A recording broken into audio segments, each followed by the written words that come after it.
இந்த week Costco wholesale shop போயிருந்தோம். கனடாவில் இப்போ ஸ்ப்ரிங் சீசன் ஆரம்பிச்சிட்டனால இப்போ எல்லா ஷாப்ஸ்லையுமே செடி விற்க ஸ்டார்ட் பண்ணிட்டாங்க. இங்கே இருக்கவங்க பார்த்திங்கன்னா கார்டனிங்கில் ரொம்ப இன்ட்ரெஸ்டடாக இருக்காங்க. நிறைய பூச்செடி இருந்துச்சு. அதில் ரோஸில் நிறைய வெரைட்டிஸ் வச்சுருந்தாங்க. வீட்டுக்கு முன்னாடி வைக்கிற ஃபேன்சி செடியும் இருந்துச்சு. ப்ளூபெர்ரி, ஆப்பிள், பீச்சு இந்த மாதிரி ஃப்ரூட்ஸ் மரங்களும் இருந்துச்சு. சம்மர் ரொம்ப கலர்ஃபுல்லாக இருக்கும் போல். பார்ப்போம்.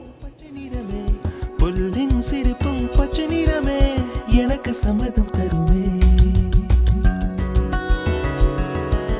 பச்சை நிறமே பச்சை நிறமே இலையின் நிறமை பச்சை நிறமே உந்தன் நரம்பும் பச்சை நிறமே எனக்கு சம்மதம் தருமே. எனக்கு சம்மதம் தருமே. எனக்கு சம்மதம் தருமே.